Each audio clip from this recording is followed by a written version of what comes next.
Pagi guys, balik lagi di channelnya Dani. Di video kali ini aku mau ngajak kalian buat nge-review suatu wheelset top line. Sebenarnya ini bukan cuma review tapi sekaligus sharing ya. Wheelset ini adalah wheelset DT Swiss ARC 1100. Jadi ini top line dari DT Swiss yang versi yang paling mentok. Yuk langsung aja kita lihat barangnya. Dan itu dia wheelsetnya, yuk kita lihat lebih detail. Oke teman-teman, ini dia nih, aku balik dulu. Ini adalah DT Swiss yang ARC 1100. Ini ARC 1100 di cut. Profilnya ini dia 6,2 cm atau 62 mili. Dan ini bentuknya kayak gini. Ini ada tulisannya DT Swiss. Nah, kita lihat hubnya ya. Cuman teman-teman, ini tuh DT Swiss yang lama, jadi hubnya ini masih DT Swiss 240. Kalau yang baru yang sekarang tuh udah DT Swiss 180. Ini udah copotan ya, maksudnya udah nggak ada sprocketnya, udah nggak ada rotornya karena ini yang disc. Dan ini masih ada greasernya, belum aku bersihin. Ini wheelset ini dipasangin sama ban Continental GP 5000 yang clincher. Ini enteng banget sih, walaupun dia tebel, diangkat cukup enteng.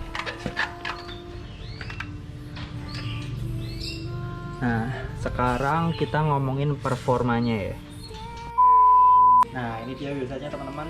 Ini seperti yang kalian lihat, namanya aja DT Swiss, berarti pabrikan ini berasal dari Swiss. Dan DT Swiss ini salah satu pabrikan wheelset road bike yang terbesar.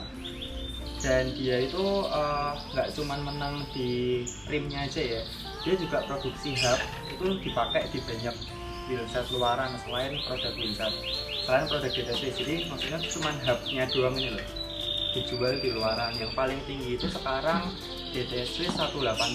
Nah, kalau wheelset ini sendiri yang aku pakai ini tuh copotan dari Canyon full bike. Sebenarnya bukan copotan, sini masih dipakai, tapi aku pinjem buat review.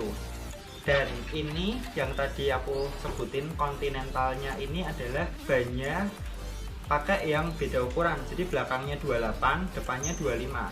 Kenapa kayak gitu? Untuk mengejar supaya enak di tikungan. Jadi kalau ban lebih lebar, profil lebih lebar itu buat nikung tuh dia lebih enak. Kita bisa miringnya tuh bisa lebih aman. Kalau yang 25 yang lebih tipis dia memang lebih enteng, tapi kalau nikung kadang kita rada ngeri gitu. Nah, terus wheelset ini aku pakai kurang lebih seminggu, jadi udah ngerasain, udah sampai di Susan Spa buat nanjak, udah aku pakai buat minion, dan aku mau sharing pengalamanku selama seminggu pakai wheelset ini.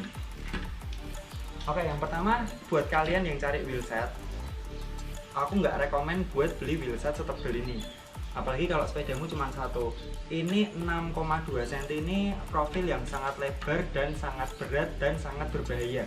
Kenapa aku bilang berbahaya? Karena dengan profil setebal ini ketika kita jalan itu anginnya tuh yang kena dari samping itu sangat kencang dan bisa bener-bener bikin kita goyang. Terutama kalau pas di jalan yang rada landai, turunan, kita dari lembah gunung gitu, kita ditampar angin dari samping tuh bener-bener bisa jatuh. Jadi ini buat pemula atau buat kamu yang sepedanya cuma satu, ini nggak rekomen sama sekali.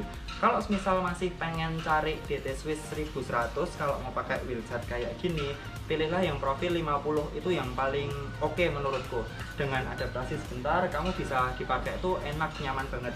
Ini padahal aku sebelumnya tuh pakai full chrome wind yang 55. Dan sebenarnya pindah ke DT Swiss ini cuma selisih 0,7 mili. Tapi ternyata perbedaannya sangat signifikan. Jadi ini amat sangat berbahaya. Di samping itu, wheelset setebal ini dia itu relatif lebih berat. Jadi ini cukup berat dibandingin yang 50, yang 38 atau bahkan yang 25.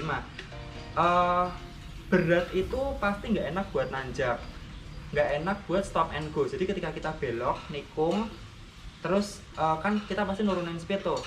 Mau maju lagi ngejar ke 40, wheelset tebal pasti lebih berat daripada yang wheelset tipis.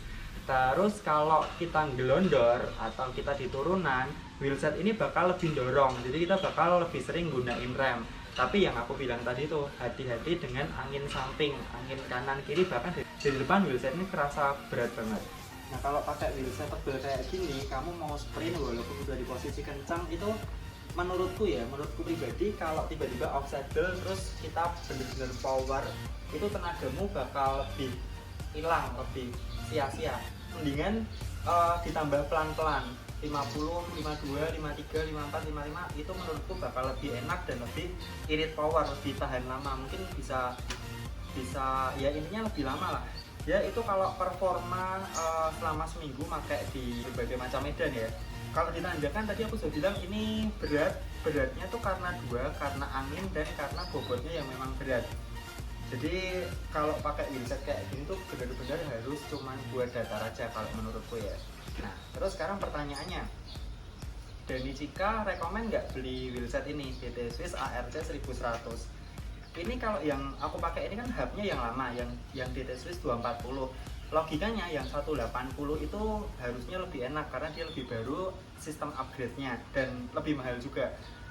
Kalau aku sih oke-oke aja, ini menurutku enak, wheelset enak, lebih enak dari full chrome.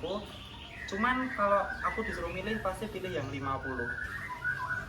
karena lebih bisa dipakai all round. Kita nanjak nggak perlu ganti wheelset, di datar juga narik, nah itu juga menurutku sih lebih enak. Di samping itu pasti bobotnya lebih ringan. Kalau ngomongin harga, aku nggak ngerti, mungkin harus cek di marketplace dulu, kurang lebih sekitar di 30-40an yang baru, hubnya yang DT Swiss 180. Menurutku cukup oke sih, karena masih banyak brand-brand lain yang harganya lebih mahal tapi performanya di bawah wheelset ini. Oke, akhir kata aku mau ucapin buat teman-teman selamat menunaikan ibadah puasa, semoga lancar sampai selesai. Dan mungkin buat tips buat teman-teman, walaupun aku nggak puasa, cuman mungkin buat buat jaga performa supaya nanti ketika sudah selesai puasa nggak terlalu ngedrop kondisinya, mungkin kalian bisa goes waktu ngabuburit. Sebenarnya nggak harus goes sih, kalian bisa kayak jogging, jalan-jalan mungkin sekitar jam 5 sambil nunggu buka, sekedar jalan atau sepedaan ringan biar cardio level, fitness levelmu tuh biar nggak terlalu ngedrop, nanti ketika sudah selesai puasa ngejarnya lagi tuh nggak terlalu berat. Oke, silakan kalau ada pertanyaan di langsung tulis di bawah ini. Sampai jumpa di video berikutnya, tetap semangat.